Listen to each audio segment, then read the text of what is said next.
storm Kasodo Mixed Secondary School, demanding answers over the alleged misuse of 2 million shillings. And government urged to avoid punitive laws while implementing coffee sector reforms.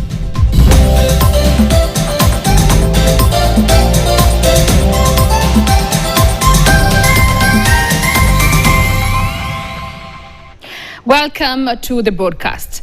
Teachers have threatened to down tools in January 2025 if the National Treasury fails to release 10 billion shillings meant for their medical insurance cover.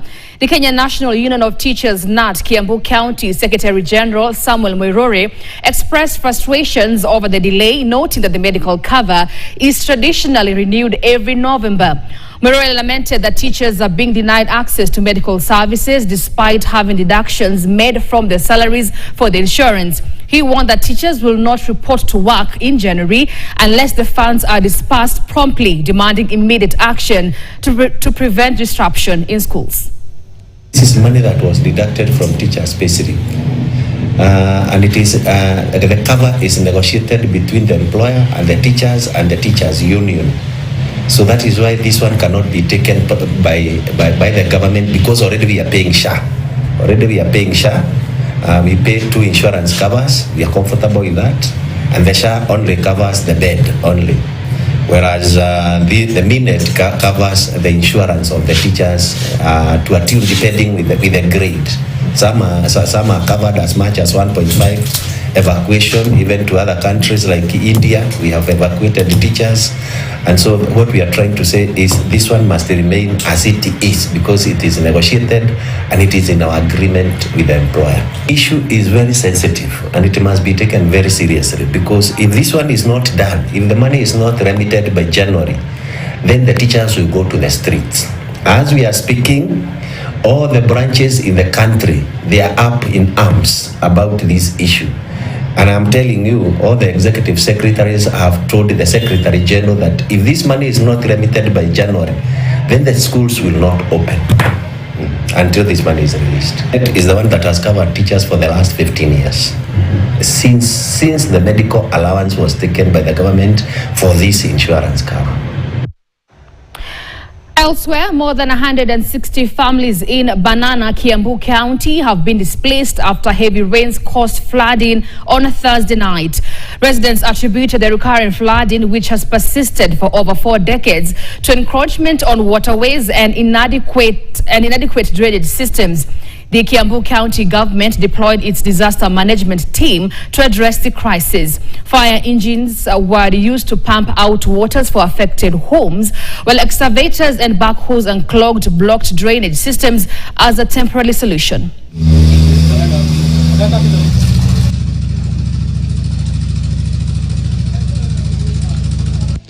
Na inaweza kuwa vizuri sana kama tungetafuta suluhu ya kudumu.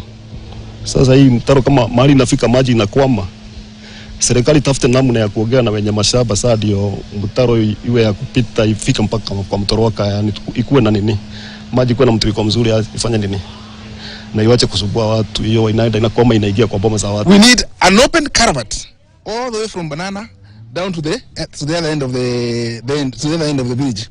An open culvert constructed with a very reinforced wall on this side and a reinforced wall on the other side, and it should be covered with concrete on top, but not all the way. It should be with intermediate doors.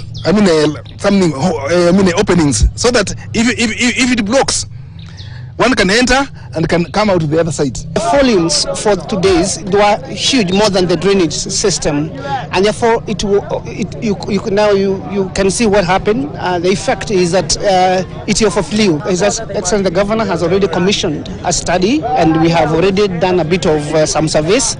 And in the near future, we will be able to be doing this drainage together with the road department and also in collaboration with the local leadership.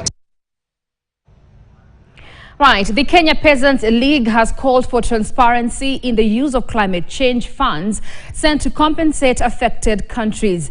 Addressing the press, the group criticized the promotion of GMOs in Kenya and urged the government to reconsider the vaccination campaign planned for 2025. So tunajua kumetokea resolutions 5 kule Baku. Ya kwanza ni ya mambo ya climate change, carbon markets. Tunajua kuna ile inaongelea kuhusu mambo ya transparency na kuhusu mambo ya climate change. Kuna hii adaptation, vile tunaweza fanya vitu ambazo zinaleta utofauti na tuendelee kuzifanya zaidi. Kumeongelea pia kuhusu mambo ya inclusivity, ile agenda na climate change.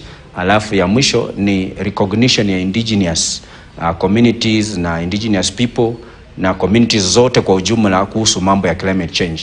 Lakini kuna utofauti ambao tunaona kwa sababu hii miaka yote kunakuwa na resolutions na hakuna implementation. So haileti utofauti yoyote katika zile harakati za kufanya mambo ya climate justice. Kuna wakulima wadogo ambao wana produce chakula zao zinaenda into waste, chakula zao hazinunuliwi katika market kwa sababu bei ni ghali, kwa sababu chakula hizi zimekuwa overwhelmed na hybrids, na kwa sasa GMO zikiletwa chakula itatoka kwenye market kabisa, kwa sababu Wakenya wanapenda chakula, wananunua chakula ambayo hawajui kama ina manufaa ama haina manufaa kwa maisha yao. Na mambo kama mikutano kama hii ya COP ndio inawezesha vitu kama hivi vya GMO kuwa introduced in Kenya, na si nzuri kwa afya zetu. Tunafaa kuangazia wale wanaochangia maneno ya mazingira katika maeneo ya chini, wakulima wa chini, hivi kwamba they also feel yale ambayo wanapitia huku chini wanapopigania hali ya mazingira. Tunafaa kuweka mikono sisi sote pamoja, tutembee kama jamii. Si kwamba kuna wale wanaenda kupeleka maneno ambayo hawayaelewi katika mazungumzo kama haya. Now, KUPPET National Assistant Treasurer Ronald Tonui has accused the union's top leadership of defying court orders and orchestrating his removal. Tonui made the claims after he was ejected from the union's 26th annual delegates meeting in Vihiga. According to Tonui, his attempts to serve the Secretary General with a court order halting his ouster were thwarted. They are hired goons who are inside here, who blocked me from assessing the Secretary General to serve him with a physical court order, preserving the position of Assistant National Treasurer. And I do understand that the major agenda which they had for this meeting was constitutional amendments. Yes. These constitutional amendments have not gone through the right processes. Yes.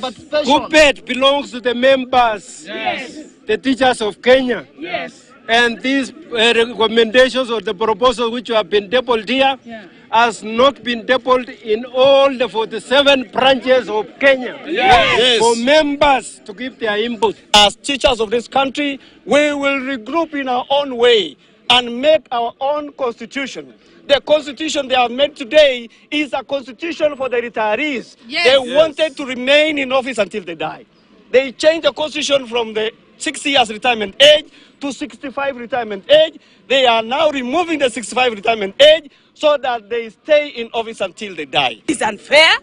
This is uncalled for. The KUPPET belongs to the Kenyan teacher.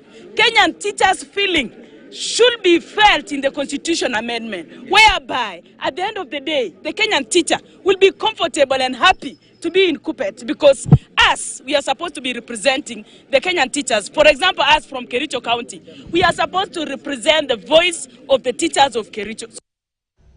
Now, the Kenya Veterinary Vaccines Production Institute, or KVVAPI, has moved to allay fears of Kenyans over planned mass vaccination of animals, terming the fears as unfounded and blaming the confusion on misinformation by politicians. The institute maintains it has carried out vaccination unsuccessful over the last 70 years with no mishap. KTN's Esther Diana has more.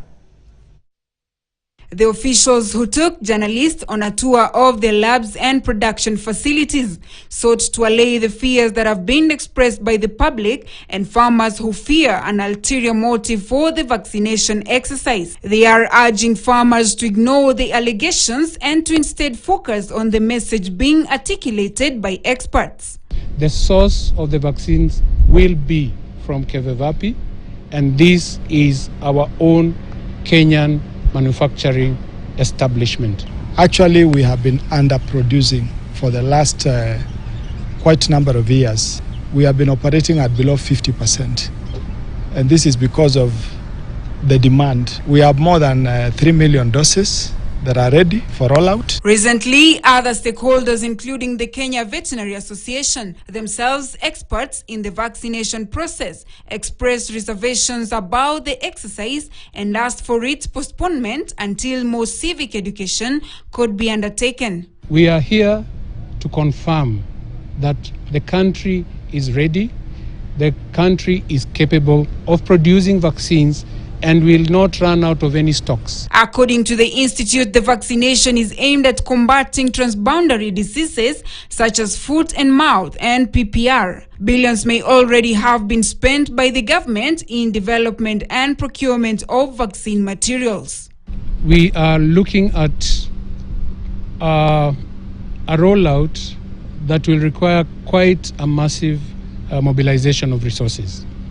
On one part, the government, and which the taxpayers support, will play its part.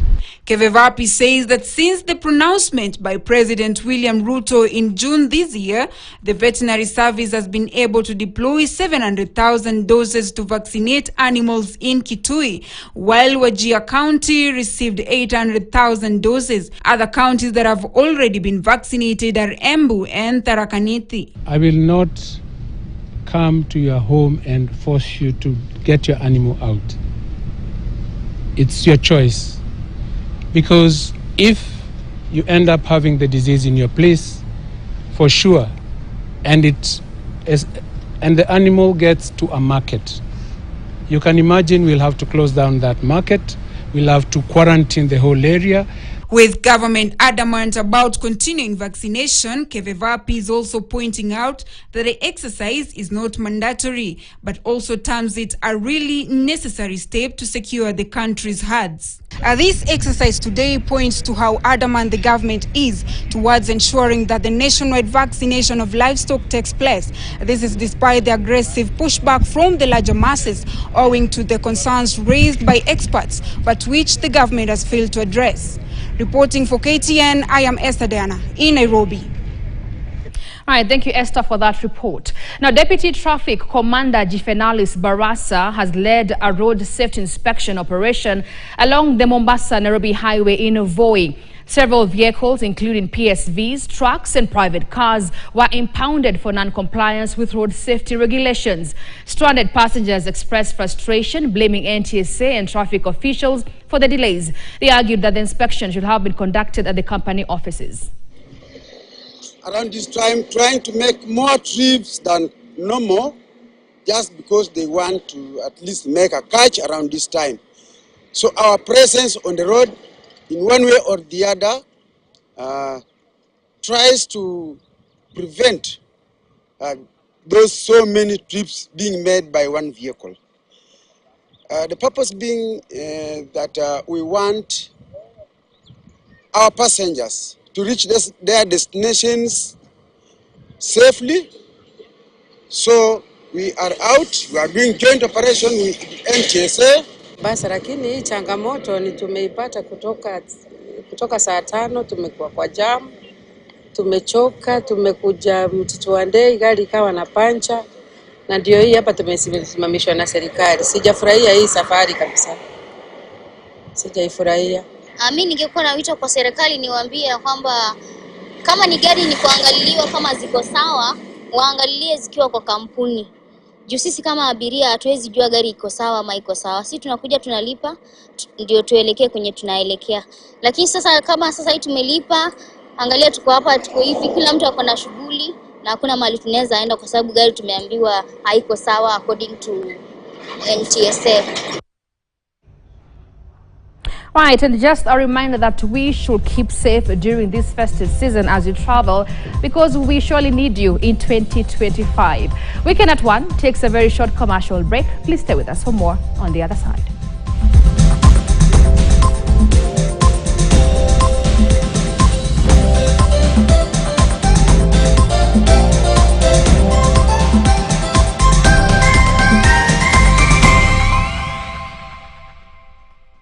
For Furahia Christmas kila wiki na deals kibao with festive discounts, jolly deals, holiday treats, cheerful bargains, merry offers. Furahia Christmas kila wiki na Carrefour. Driver, come on, show. Zeditizanya bebo ye dispetissimo ye cruise. Driver, South Africa.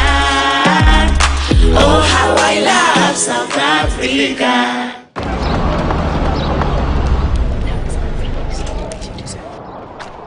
Baadaye auntie.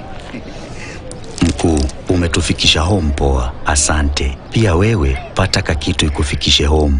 Nunua any 280-gram Cadbury Dairy Milk Packs ama Cadbury Drinking Chocolate. Visit cadbury.africa uandikie someone special your heartfelt message ya kumshow thanks. T's and C's apply. Cadbury, there's a glass and a half in everyone. Mini Chebet Pauline. Nimecheza daka na mamili na 60 bob na nimewin 300,000 shillings. Nataka kuambia nyinyi wote, chezeni daka mamili with any amount uko nayo na utawin. Hizi pesa nashukuru Mungu zitanisaidia hii msimu wa Christmas, niko na biashara, niko na school fees. Kwa hivyo itanisaidia sana, nashukuru. Chezeni pia. Shinda kama bingwa. Cheza daka mamili. Pay bill 440440. Account KTN. Amount shilingi 20 hadi shilingi 2,000. And win, and win, and win. Pokea sifa Bwana, pokea sifa Bwana, heshima hizi zote ni zako Bwana. Pokea sifa na utukufu we, pokea sifa Bwana, pokea sifa Bwana, heshima hizi zote ni zako Bwana, pokea sifa na utukufu we. Mtazamaji mwenzangu, hapa huyu ni Stella Magini ya mwimbaji wa nyimbo za Injili. Ukitaka kupata nyimbo zangu, bonyeza *811 *897 #. Ubarikiwe sana.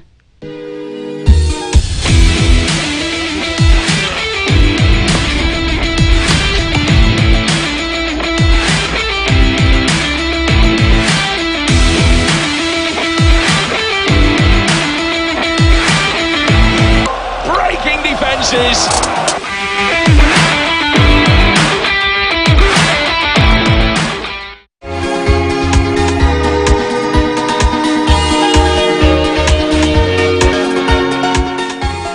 OneXBet app and enjoy the variety of sports anytime, anywhere. OneXBet app, at the heart of the game.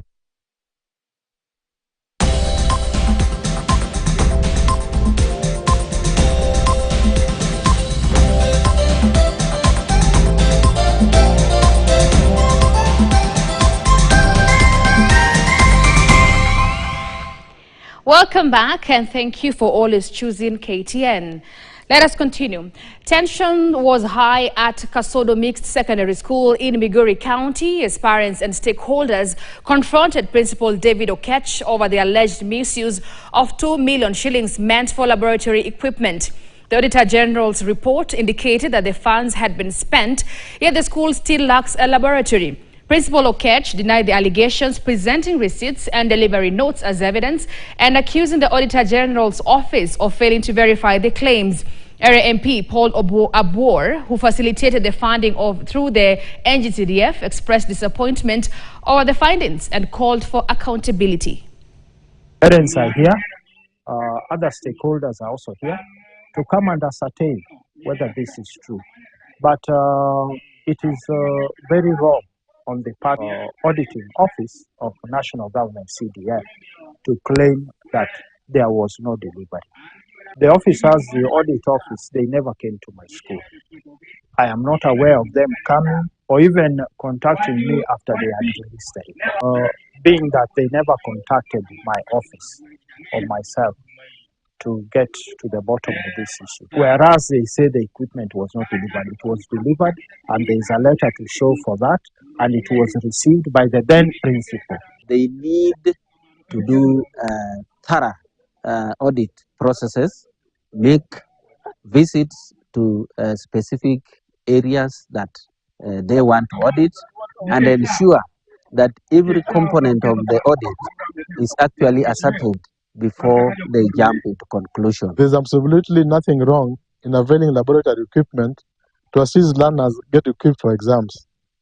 We did this with the approval of the National Office of the NGCDF, and will not hesitate to assist any other school that is in need of such facilities but faced with infrastructural challenges. This is a common problem across the country. The only issue that can be raised by any sensible person is whether the equipment were requested for by the school and whether the equipments were actually delivered. Christmas came early for the less fortunate at Neema Mercy Children's Home, thanks to well-wishers who visited with gifts and donations. Kenyans have been encouraged to share with the less fortunate during the festive season. Meanwhile, Kenyans have been advised to spend wisely during this holiday to avoid financial challenges when schools reopen.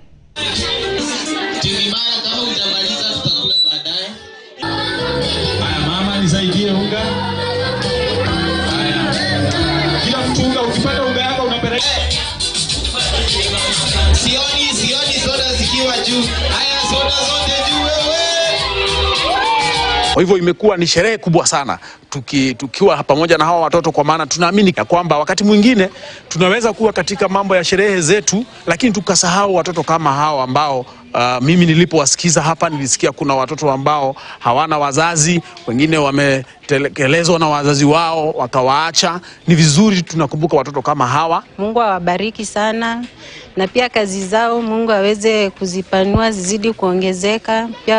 Pia naweza shukuru pia kwa kutukumbuka siku ya leo. The Bible can back me up here. So as you give faithfully. Try to remember these kids. As children, we don't get to choose how our childhood lives will be. I really appreciate for this day because we've had a super great day with Imaraland. They have really put a smile on my face. As you can see, I'm so happy. They have brought us food stuff, clothes, and many more things. Right, and during this holiday season, please don't eat alone, share with your neighbors. Residents of Embu have been urged to use water prudently during the festive season due to reduced water levels at Mount Kenya Tower. Ewasco Managing Director James Njeru noted that the company faces significant challenges, including illegal connections and vandalism, which costs 50 million shillings annually. Njeru assured residents of an uninterrupted water supply during the holiday season and announced plans to establish new intake and catchment areas to meet growing demands.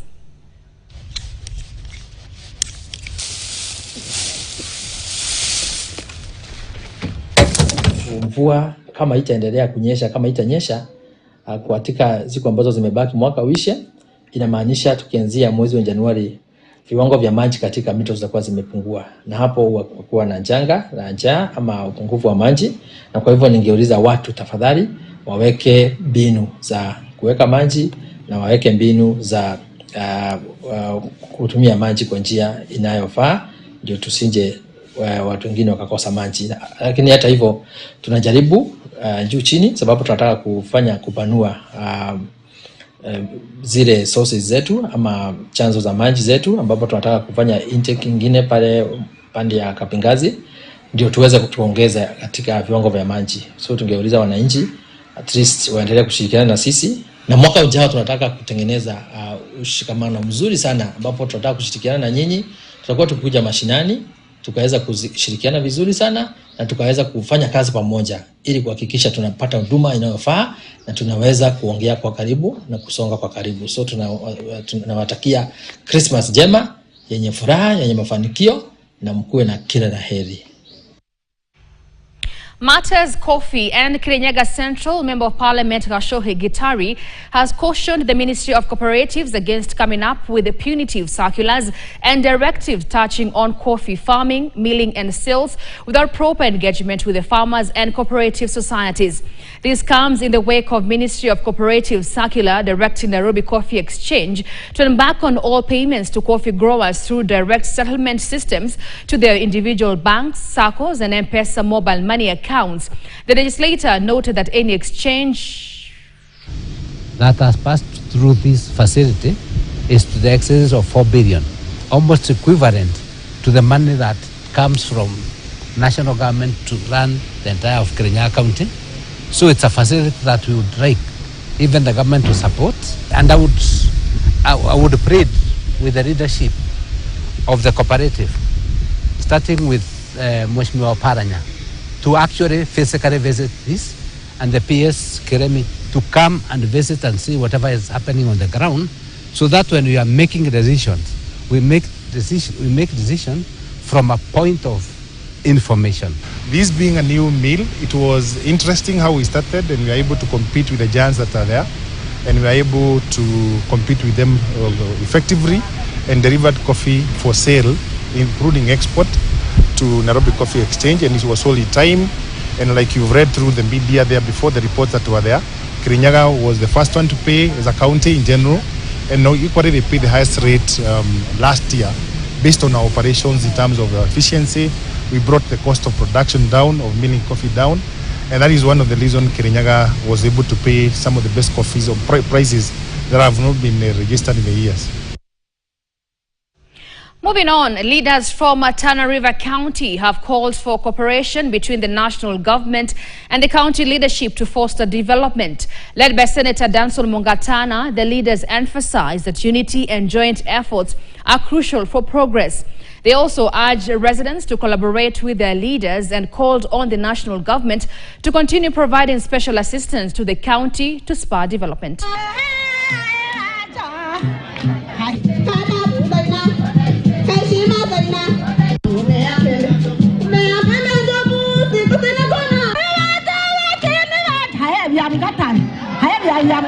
As a county, sisi kama wabunge watatu, kuna Bura constituency, kuna Galole na kuna Garseni na kuna senator na women rep. National leaders, we are 100% behind the government policy and programs. Sisi kama county government, mipangilio yetu ya maendeleo tunashirikiana na serikali kuu. Vile ujuavyo 2022 tulienda tofauti UDA na ODM ama nini, lakini tumekaa chini kwa mwongozo ya His Excellency President of the Republic of Kenya ya kwamba yeye ametuelekeza tuwe na broad based government, ndio sote tumeshikana kama taifa kufanya kazi ya wananchi pamoja. Sisi watu wa Tana River tubebane, tusilete chuki, tupendane. Magavana wetu wa zamani, waheshimiwa wetu wa zamani, sote tupendane. Maseneta wetu wa zamani, sote tuwe kitu kimoja. Tukitembea hivyo, tutakuwa sawa sawa. All right, and that story from Tana River wraps up KTN Weekend at 1. As always, we appreciate your company. My name is Grace Nganga. Good afternoon and a Merry Christmas.